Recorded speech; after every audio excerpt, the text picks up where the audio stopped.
النائب الدكتور خليفة فليتفضل مشكورا. تفضل دكتور.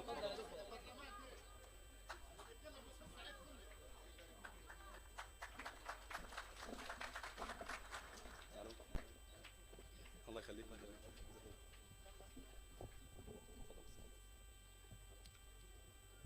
إن الحمد لله نحمده ونستعينه ونستغفره ونعوذ بالله من شرور أنفسنا وسيئات أعمالنا. إنه من يهده الله فهو المهتد ومن يضلل فلن تجد له وليا مرشدا.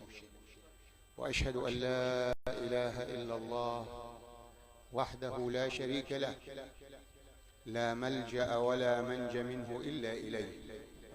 وأشهد أن سيدنا وحبيبنا وعظيمنا وأستاذنا سيدنا محمد صلى الله عليه وسلم. في البداية أرحب بالسادة الحضور جميعا وهذه الوجوه النيرة، وفي الحقيقة إنها سنة حسنة أن نعتاد على رعاية المواهب في مجالات شتى، وخاصة إذا كانت هذه المجالات تتعلق بسلوكياتنا وأخلاقياتنا ومعاملاتنا وديننا، فإنها سنة أكثر من حسنة. فلا بد أن يتبارى الناس وأن يتنافس في هذه السنن. ليه؟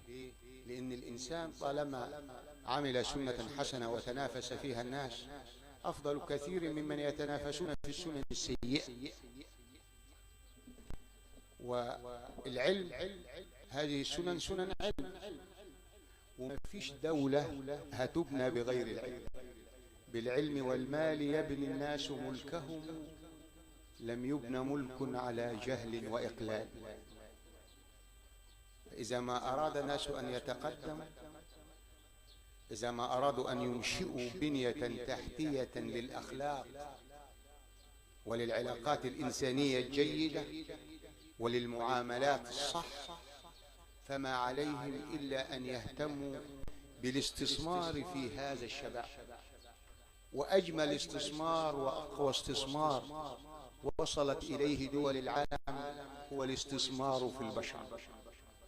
فلا يوجد أغلى من أن تستثمر في البشر. لماذا؟ لأنك قد تستثمر في بناية ولكن من يدير لا خلاق له.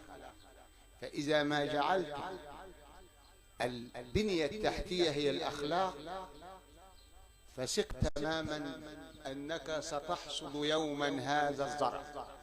إذا أنت لم تزرع وأبصرت حاصدا ندمت على التفريط في زمن البذل.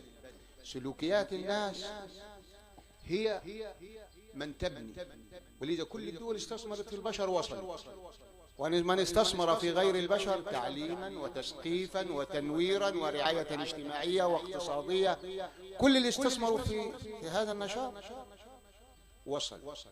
ولذا أنا عايز أقول لحضراتكم شيء معين. الحمد لله أنتم كشباب جيتوا في مرحلة الاقتصاد بتاع البلد الحمد لله بدأ يبقى قوي.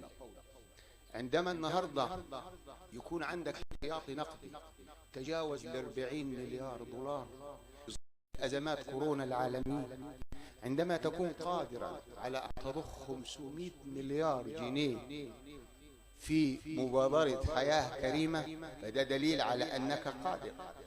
فأنا عايز أطمن الشباب وازرع فيهم الأمل أن تشتغل في الصرف الصحي، في الطرق، في الكباري، في الغاز، في المية، في الكهرباء، في المدارس، في بناء المكاتب الصحة والوحدات البيطرية، الشؤون الاجتماعية، أن تقوم بمبادرة حياة كريمة لتقدم سقف بناء البيت. ودكم شفت المعاناة اللي احنا عانيناها في جرجة من أسبوع عندما سقط البيت على من فيه.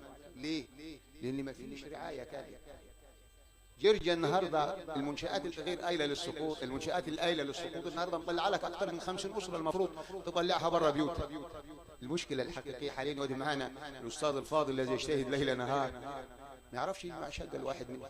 يعني يقول له اطلع منشآت القايلة للسقوط، تقول له اطلع عشان بيتك خطر. طب أوديه فين؟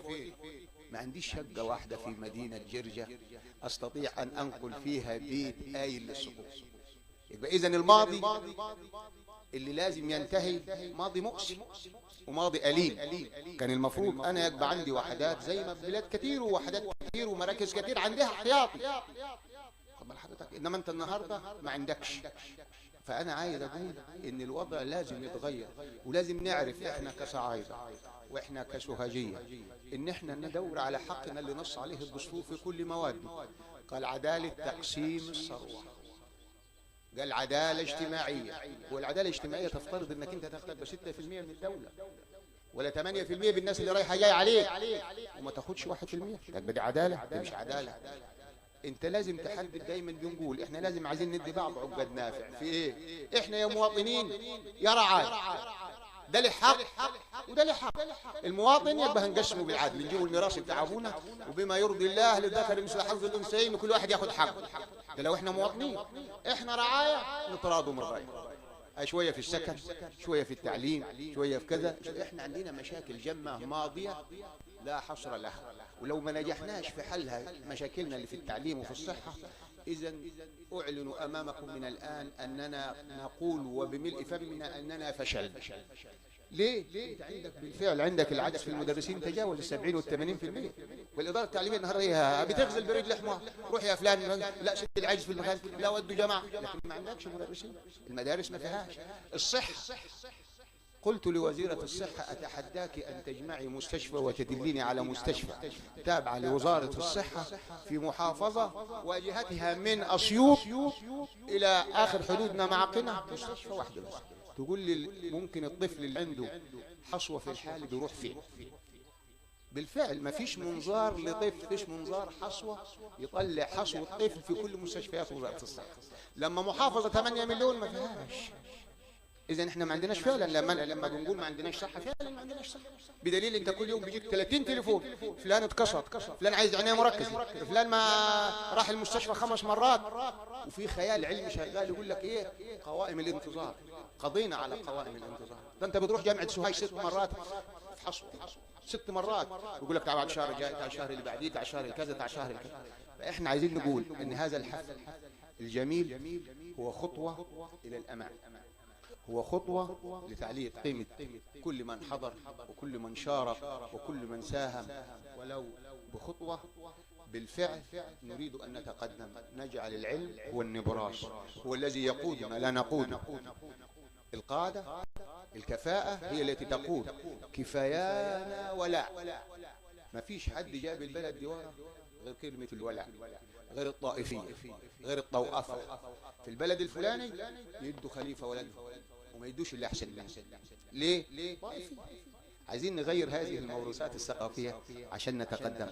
أنا سعيد إن أنا كنت بين هذه القامات وهذه الوجوه النيرة، وأشكركم جميعا. كنت كم أود أن أشكر كل فرد من الحاضرين باسمه وكل فرد من الذين شاركوا وساهموا باسمه، ولكن لظروف الوقت أشكركم وشكرا، والسلام عليكم ورحمة الله وبركاته.